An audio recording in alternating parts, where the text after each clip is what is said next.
The giant warship hung in space like a dark metal mountain. Commander Hyunwoo stood on the bridge watching the planet below burn. Red flames covered the surface of Drakmor Prime. The bombing had gone on for 3 days without stopping. "Sir, I'm picking up one life sign," reported Lieutenant Minna from her control station. Her voice stayed calm like all Empire officers, but Hyunwoo heard a small shake in it. Admiral Taemin walked forward. His forearms moved as he looked at the glowing screen. The alien Kalarian leader had been hunting dragons for 10 years. "That's impossible. Our scans showed we killed them all." Hyunwoo looked at the readings more carefully. The signal was huge, old, and very much alive. After 25 years serving the Galactic Empire, he knew what dragon energy looked like. No other creature in the galaxy had the same pattern. "It's real, Admiral," Hyunwoo said quietly. "There's still one left down there." The Admiral's jaw pieces clicked together in a way that meant he was happy. Admiral Taemin had personally destroyed 18 dragon worlds in the past 10 years. The Empire said dragons were too dangerous to live because they could control space and time with their minds. Hyunwoo had been part of those wars. He had watched whole worlds die. He had given orders that turned living cities into ash. Each time he told himself it was needed. The Empire brought peace through strength, but now, looking at the screen showing one survivor hiding in the ruins of its dead world, something cold touched his heart. "Get a ground team ready," Admiral Taemin ordered. "I want that thing dead in 1 hour." "Sir," Hyunwoo found himself saying, "maybe we should study it first. The Empire scientists have been wanting live dragons for research." The Admiral crossed his main arms while his other two pointed at the screen. "Commander Hyunwoo, you have done good work in our dragon wars. Don't get soft feelings now. That creature is everything we have fought to destroy." Hyunwoo nodded but kept looking at the life sign. It wasn't moving much. Probably hurt from the bombing, trapped, dying alone on a dead world. "Put together Strike Team 7, he told Minna. "Full battle gear. We go down in 1 hour." As his crew went to work, Hyunwoo stayed at the big window, staring down at Drakmor Prime. Somewhere in those mountains, the last dragon in the known galaxy waited for death. 25 years ago, Hyunwoo had been a young officer on a survey mission when they first met dragons. He remembered the wonder in his crew's eyes as they watched the beautiful creatures fly through crystal towers that reached the clouds. The dragons had welcomed them, shared their knowledge, shown them amazing things that human science couldn't explain. Then the orders came. The Empire had decided that such power in non-human hands was not allowed. Hyunwoo touched the scar along his left temple. A reminder of the first dragon world he'd helped destroy. The creature that gave him that wound had been protecting its babies. He'd killed it anyway, following orders like a good soldier. But now, looking down at the last one, Hyunwoo found himself wondering what he'd really been protecting all these years. The planet below looked like a wound in space.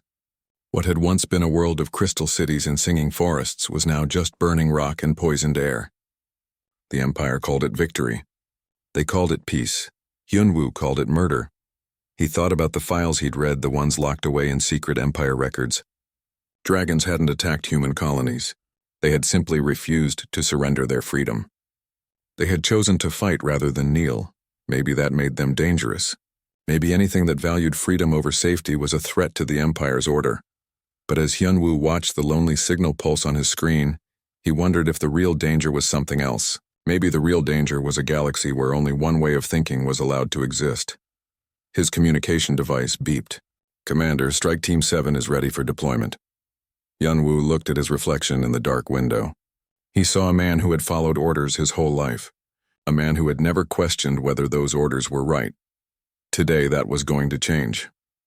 "Understood," he replied. "Prepare for immediate departure." He walked away from the window, leaving behind his doubts and fears. But deep in his mind, a small voice whispered that some orders were meant to be broken. Some creatures were meant to live free. The last dragon of Drakmor Prime was about to receive visitors. But Commander Hyunwoo was no longer sure he was coming as an enemy. The shuttle bay was filled with the sound of weapons being checked and armor being fitted. His team of 4 soldiers moved with practiced efficiency.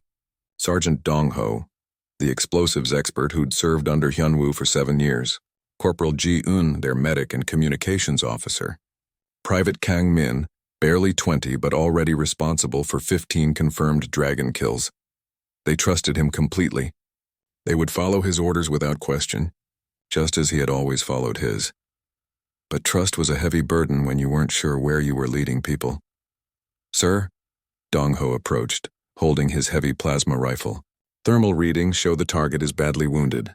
This should be quick and clean. Quick and clean. The Empire way of describing murder." "Good," Hyunwoo said, checking his own weapon. "Remember, dragons are dangerous even when dying." "Stay alert, it was true.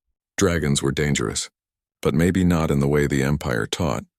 Maybe they were dangerous because they reminded the galaxy that there were other ways to live, other ways to think, other dreams worth fighting for."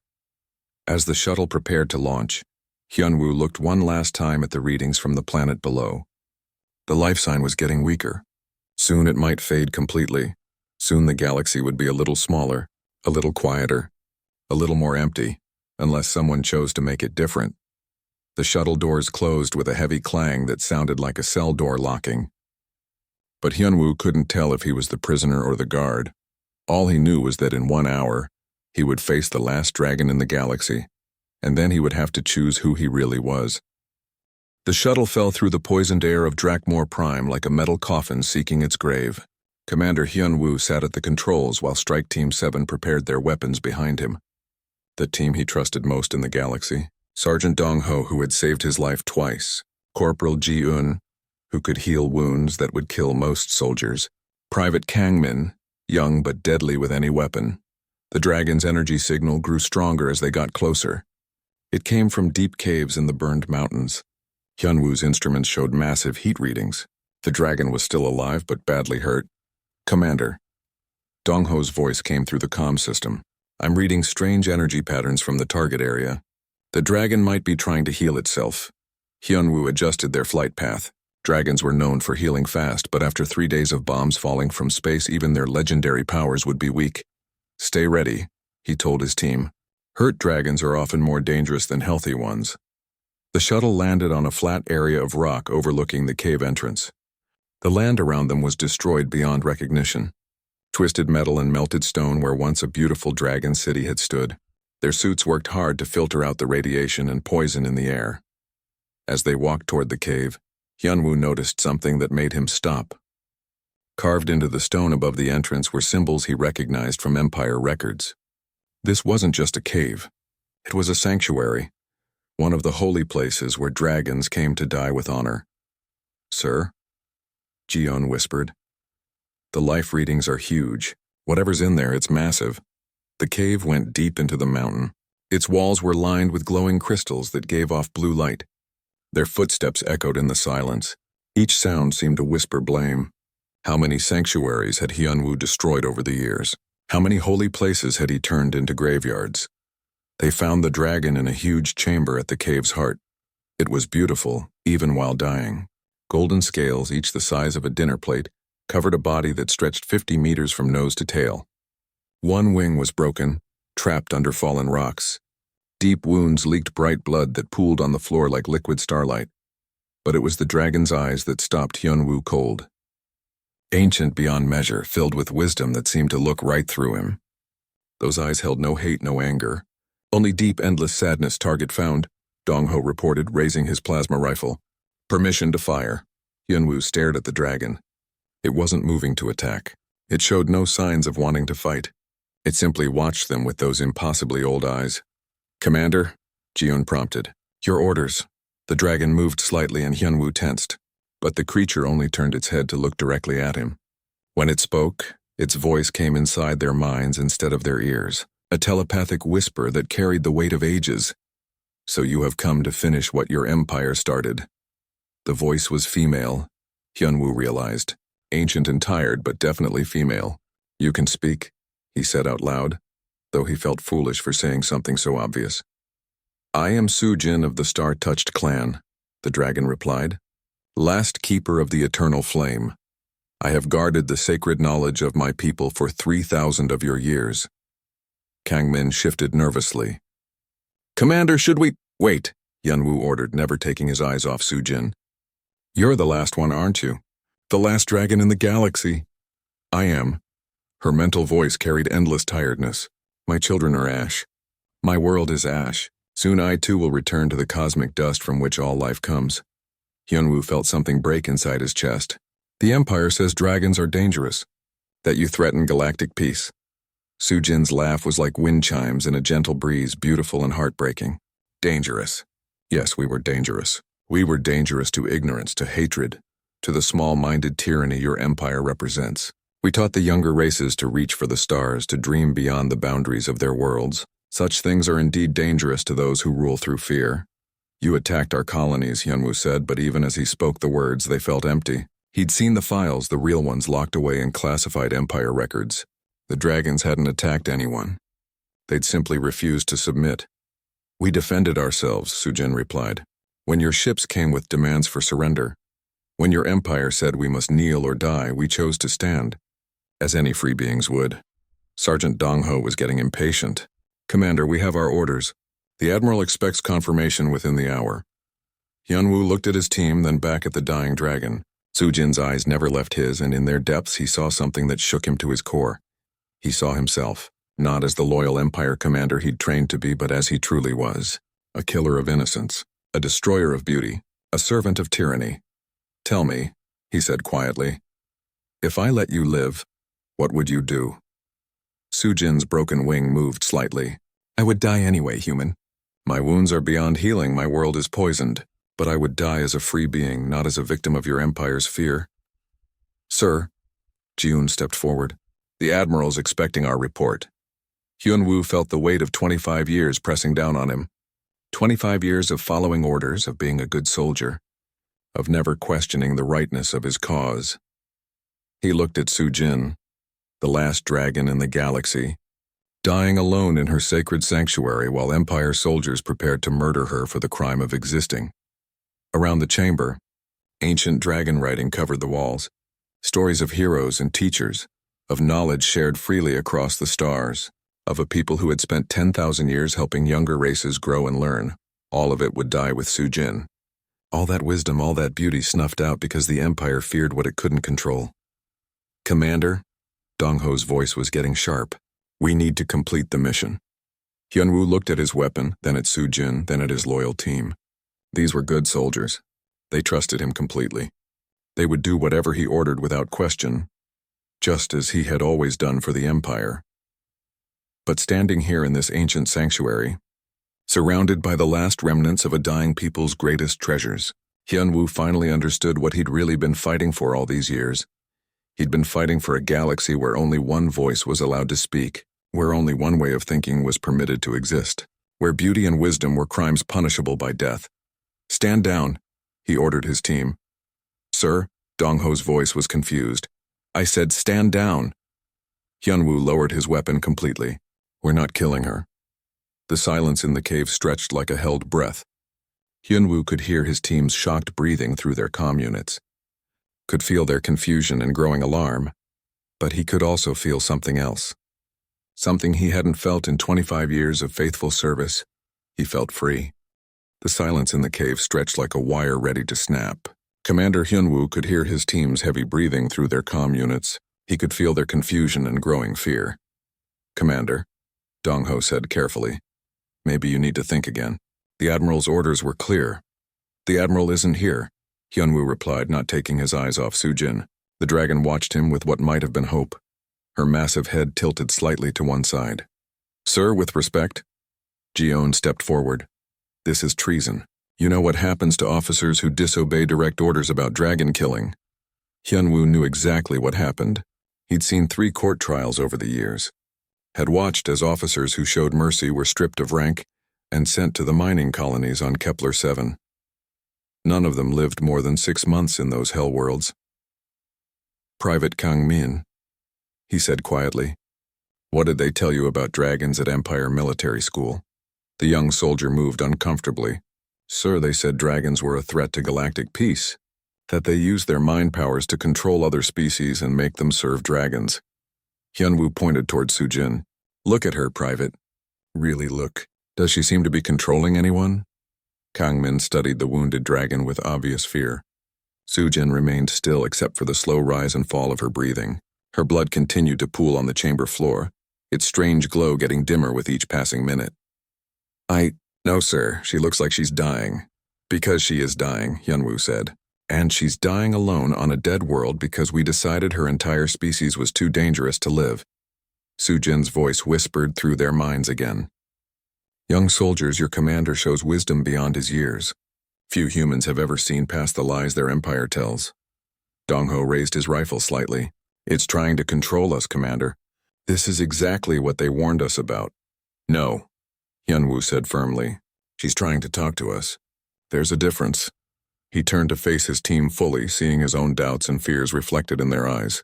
These were good soldiers, loyal to the Empire, trained to follow orders without question. Just as he had been. 25 years, he said out loud. 25 years I've been killing dragons. Do you know how many worlds we've burned in that time? How many civilizations we've wiped out? Dangerous civilizations, Ji-yoon protested. The Empire doesn't act without cause. Doesn't it? Hyunwoo turned on his wrist display, calling up secret files he'd never shared with his team. Drakmor Prime. Population 12 million dragons. Military power defensive orbital platforms, no attack fleet. Crimes against the Empire refusing to give up their space-time technology. The glowing data showed a clear picture. Drakmor Prime had been a peaceful world, focused on art, philosophy, and the study of quantum science. Their only crime had been having knowledge the Empire wanted. The Veltar system, Hyunwoo continued, scrolling through more files.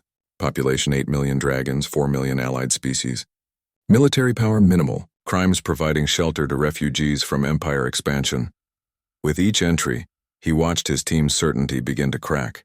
These weren't the records of dangerous military threats being stopped. They were the records of mass murder. Commander. Dongho's voice was quieter now. Even if some of the intelligence was wrong, we have our orders. Hyunwoo looked back at Sujin. The dragon's breathing was getting harder, her massive form settling deeper into the pooled blood beneath her. Tell them, Hyunwoo said to her. Tell them what you told me about your people. Sujin's mental voice touched each of them gently, and Hyunwoo saw his team stiffen as they felt dragon telepathy for the first time. We were teachers, she said. For 10,000 years we shared knowledge with younger species. We showed them how to heal their worlds, how to travel between stars without destroying what they found. We taught them that strength without wisdom leads only to ruin. Kang Min lowered his weapon completely. Sir, she's showing me things. Visions of what their worlds were like before we came. Mind control, Dongho said, but his voice lacked conviction. Knowledge, Sujin corrected gently. I share only truth, young warrior. See for yourself what your empire has destroyed. The visions came without warning. Crystal cities that sang with harmonic sounds. Forests where trees grew in perfect mathematical spirals. Oceans where glowing creatures painted light across the waves. And everywhere dragons working alongside other species, sharing discoveries, celebrating the diversity of life. Then came the darker images. Empire fleets arriving with ultimatums, the first orbital bombs, desperate evacuation attempts as worlds burned. Ji-yoon was crying behind her helmet's face shield. My God, what have we done? What we were ordered to do, Hyunwoo said heavily. What good soldiers always do. We followed orders without asking whether they were right. His comm unit crackled to life. Admiral Taemin's voice filled the cave with mechanical authority. Commander Hyunwoo, report. You should have confirmed the target's death by now. Hyunwoo looked at his weapon, then at Sujin, then at his team. Ji-yoon had fallen to her knees beside the dragon's injured wing, her medical training taking over. Kang Min stood frozen, staring at nothing as the visions continued to play through his mind. Only Dongho kept his combat stance, though Hyunwoo could see the doubt in his posture. Commander. The Admiral's voice carried a sharp edge of impatience. Hyunwoo turned on his comm. Admiral, we've run into some problems. The target is contained, but we need more time to make sure we've eliminated everything. Problems, explain. Cave system is partially collapsed, sir. We need to check there are no hidden chambers where other dragons might be hiding. It was a lie, and Hyunwoo felt each word like a weight settling on his chest, but it bought them time. Very well, Admiral Taemin replied. You have 2 hours, Commander. I want absolute confirmation that every last dragon on this world is dead. The comm went silent, leaving them alone with the sound of Sujin's labored breathing and the gentle drip of glowing blood on stone. What happens now? Sir? Ji-yoon asked quietly. Hyunwoo put away his weapon and walked closer to the dying dragon. Now we make a choice. We can be good soldiers and follow our orders, or we can be human beings and do what's right. Sujin's great eye focused on him with obvious effort. Human Hyunwoo, your kindness honors your species. But I am beyond healing. Save your rebellion for a cause that can be won. Maybe, Hyunwoo said, kneeling beside her massive head. But you're not dead yet. And while you're alive, you're not alone. For the first time since they'd entered the cave, something like hope flickered in the dragon's ancient eyes. Dongho slowly lowered his rifle. Sir, what are your orders? Hyunwoo looked around the ancient sanctuary at the dragon writing on the walls, at the sacred crystals that had witnessed 10,000 years of wisdom and learning. All of it scheduled to die because the Empire feared what it couldn't control.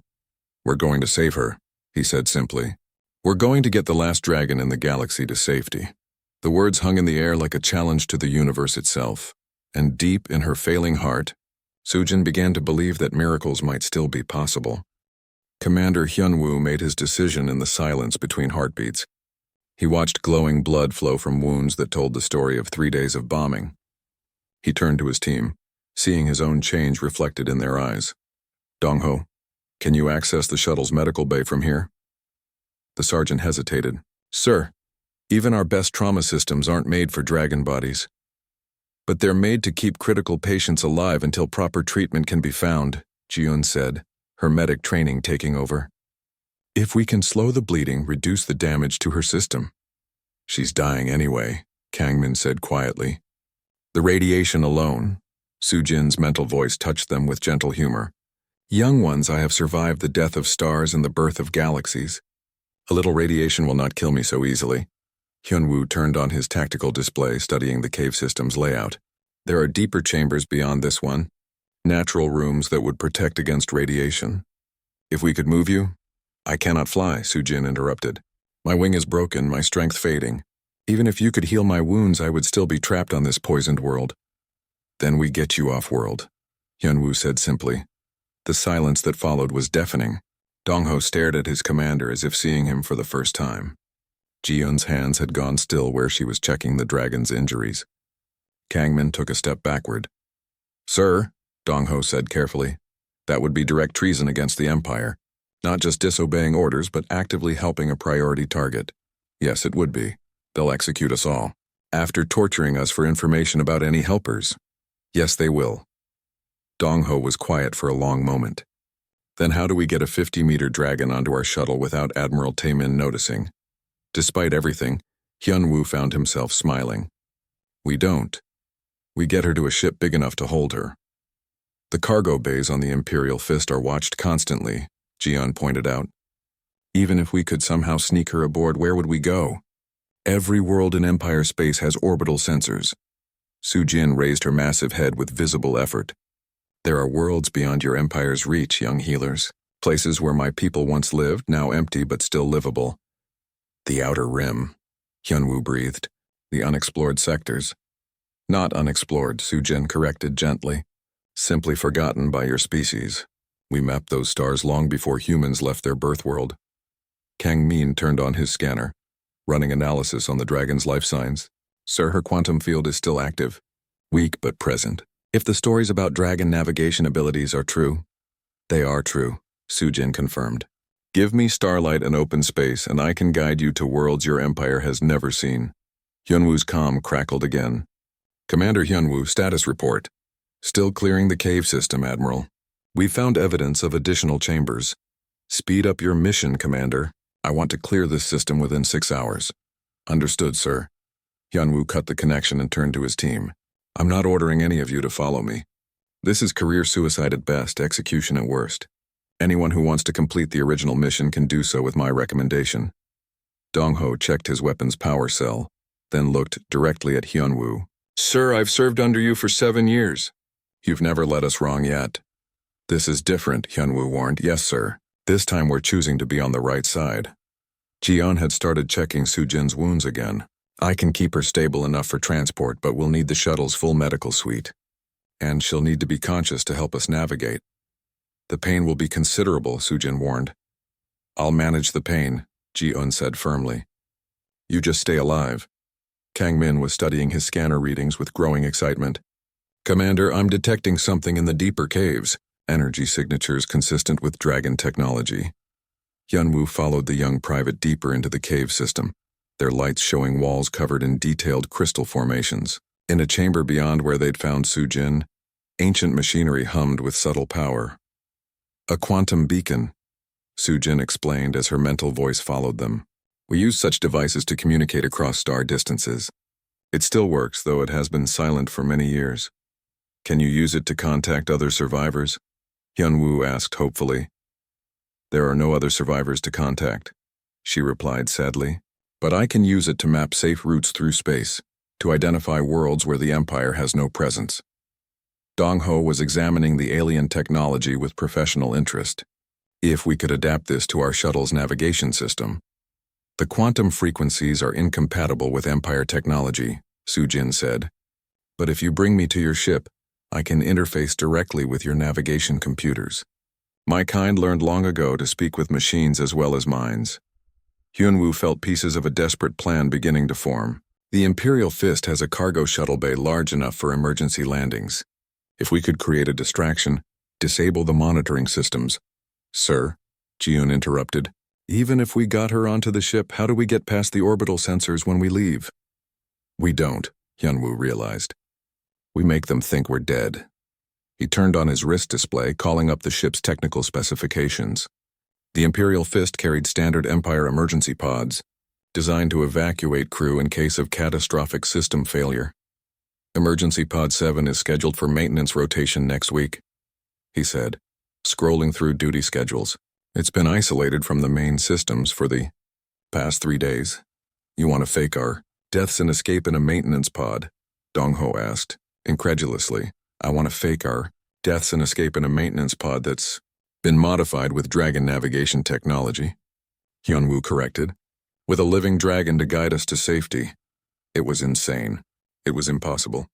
It was probably suicide. It was also the only chance they had to save the last dragon in the galaxy. Sujin, Hyunwoo said aloud, are you willing to trust your life to humans who spent years trying to kill your people? The dragon's ancient eyes met his with surprising warmth.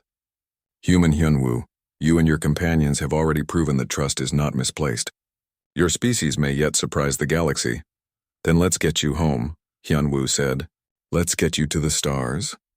Around them, the ancient sanctuary seemed to pulse with new hope. For the first time in centuries, dragon technology would serve its true purpose again. Not as a weapon of war, but as a bridge to freedom. The next 2 hours required precision that left no room for second thoughts.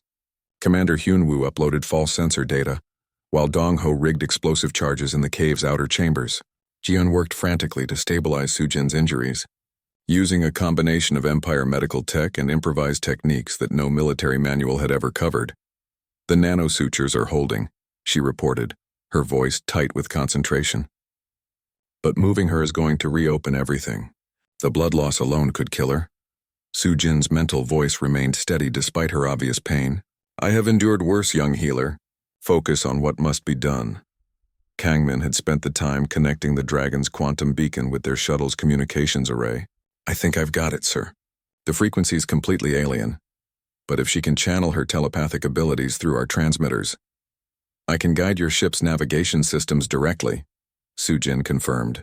But only once we're in open space, away from your Empire's quantum dampening fields. Hyunwoo checked his timepiece.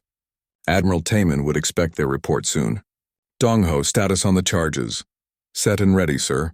When they explode, it'll look like we triggered an unstable quantum cascade. The cave system will collapse completely, and our comm signals will be cut off right before the explosion.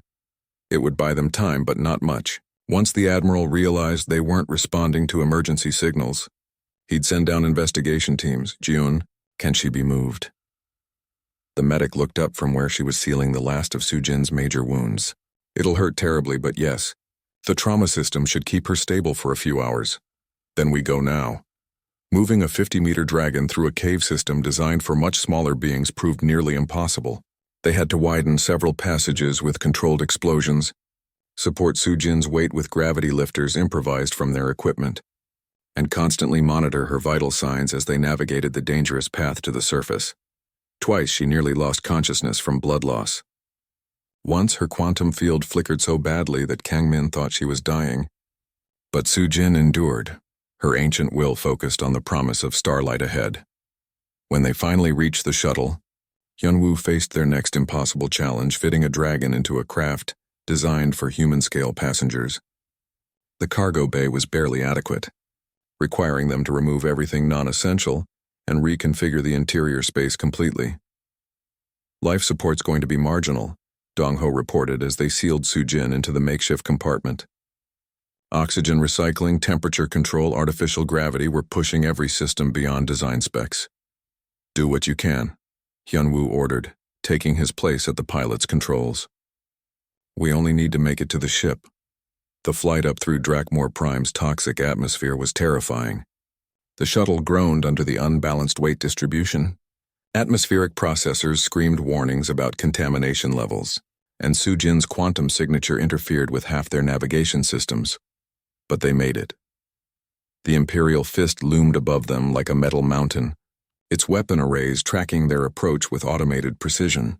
Hyunwoo transmitted the correct identification codes and requested emergency landing clearance in Bay 7. Commander Hyunwoo, this is flight control, came the response. You're not scheduled for return for another 4 hours. Emergency medical situation, Hyunwoo replied, hoping his voice sounded appropriately urgent. Private Kang Min was injured in a cave-in, requesting immediate access to the medical bay. Understood, Commander. Bay 7 is cleared for emergency landing. Medical teams are standing by. The shuttle settled onto the landing platform with a heavy thud that spoke of overloaded systems and structural stress. Through the viewports, Hyunwoo could see the medical teams waiting with stretchers and emergency equipment. Now comes the hard part, he murmured. They'd planned this carefully. Ji-yoon would create a medical emergency requiring immediate evacuation to the main sickbay, drawing the medical teams away from Bay 7. Dong-ho would trigger a maintenance alert that would clear the bay of technical personnel. Kang Min would access the ship's internal systems to disable monitoring in their target area, and Hyunwoo would somehow move a critically injured dragon from their shuttle to emergency Pod 7 without anyone noticing. Su Jin, he said quietly as his team prepared to execute their plan. This is our last chance to reconsider. Once we leave this ship, there's no coming back. The dragon's mental voice was weak but determined. Human Hyunwoo, I have lived for 3,000 years. I have seen the rise and fall of a dozen civilizations. Never in all that time have I encountered courage like yours. It's not courage, Hyunwoo admitted. It's guilt, and maybe hope that we can do something right for once. Call it what you will. It is enough. The plan unfolded with mechanical precision. Ji-yoon's emergency drew the medical teams to the upper decks. Dong-ho's maintenance alert cleared the lower bays. Kang Min's infiltration of the security systems created a 15-minute blind spot in the monitoring network, moving Su Jin from the shuttle to the emergency pod required every piece of heavy equipment they could commandeer without raising suspicions. Gravity lifters, atmospheric processors, emergency power units, all requisitioned for routine maintenance operations. The dragon endured the transfer in stoic silence, though Hyunwoo could see the pain in her ancient eyes. Her wounds had reopened despite Ji-yoon's careful work, and her breathing was becoming increasingly labored. Emergency Pod 7 was barely large enough, even with its safety systems removed and interior completely reconfigured. They'd replaced the standard life support with expanded atmospheric processors, installed additional power cells, and hardwired Su Jin's quantum beacon into the navigation array.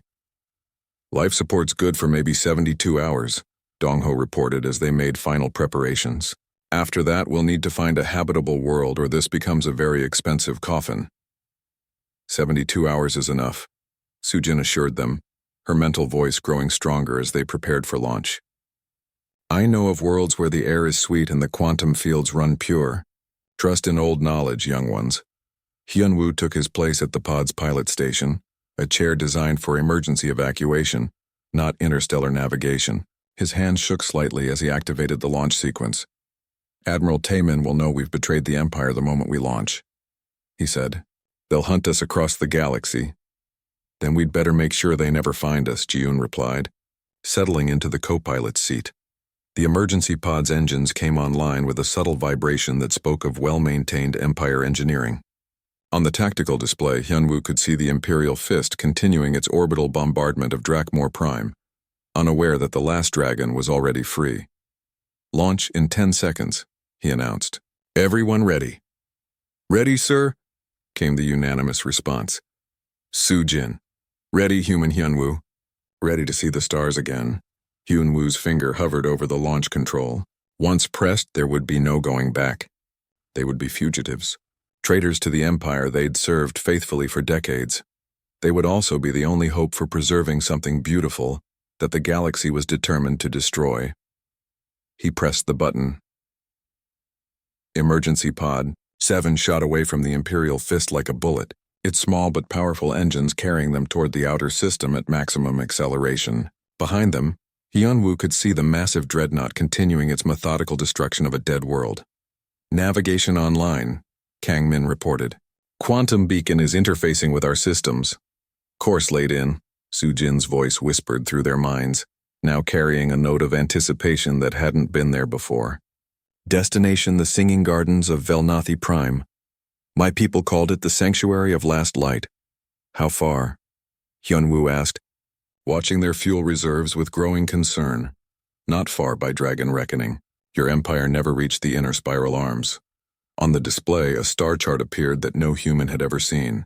Ancient dragon navigation routes threaded between stars like golden silk, marking safe passages through space that empire maps showed as empty void. They were free now, carrying the last of an ancient people toward worlds where knowledge mattered more than conquest, where dragons might yet teach the galaxy to dream again.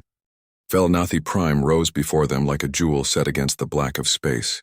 Its twin suns cast rainbow light through rings of crystal asteroids that sang in harmonics no human ear could hear. The world itself was impossibly green, with vast forests that spiraled in mathematical perfection around crystal spires that reached toward the stars. "My God," Kang Min whispered, staring at the sensor readings. "The quantum resonance patterns, it's like the entire planet is alive." "It is alive," Soo-jin confirmed, her mental voice stronger now that they'd escaped the Empire's dampening fields. "Velnathi was grown, not formed. My people shaped it over thousands of years to be a perfect harmony of nature and technology." Commander Hyunwoo guided their small emergency pod through the asteroid field, following navigation routes that had been old when humanity was still learning to make fire. The crystals around them pulsed with soft light, creating a symphony of color and sound that filled their sensors with data beyond anything Empire science had ever recorded. "Life support is holding," Ji-eun reported, though her voice carried exhaustion from the 3-day journey. "But we're running on fumes. If this world isn't habitable." "It is habitable," Soo-jin assured her. "More than habitable. It is paradise." As they descended through the planet's atmosphere, Hyunwoo saw wonders that made his heart ache with their beauty. Floating islands connected by bridges of living crystal, waterfalls that flowed upward, defying gravity through quantum manipulation. Gardens where every flower seemed to glow with inner light, but it was all empty. No dragons soared between the crystal spires. No voices sang in harmony with the planet's natural music. The Sanctuary of Last Light was a tomb, beautiful and perfect and utterly alone. "Where are they all?" Dong-ho asked quietly as they landed in a clearing surrounded by singing trees. "Gone," Soo-jin replied simply. "When the Empire began its war against my people, the inhabitants of Velnathi chose to depart rather than see their world burned. They flew beyond the galaxy's edge, seeking new homes among distant stars. I do not know if any still live." They helped Soo-jin from the pod, her wounds finally beginning to heal in the planet's clean air and pure quantum fields. She was still weak, still hurt, but for the first time since they'd found her, she seemed truly alive. "Why didn't you go with them?" Hyunwoo asked as they walked through gardens that tended themselves with ancient technology. "Someone had to stay," Soo-jin said, her great head turning to look at crystal spires that hummed with dormant power. "Someone had to preserve the knowledge, to keep the flame burning in case others might one day need it." They found shelter in a crystal palace that had been grown rather than built, its walls translucent and warm to the touch. Rooms expanded or contracted based on their needs, and food synthesizers provided meals tailored to each species' requirements. Even injured and dying, dragon technology surpassed anything the Empire had created. That first night, as twin suns set in a sky painted with aurora colors, Su-jin shared her people's true history. Not the lies the Empire told about dangerous conquerors, but the real story of teachers and healers who had spent 10,000 years helping younger races reach for the stars.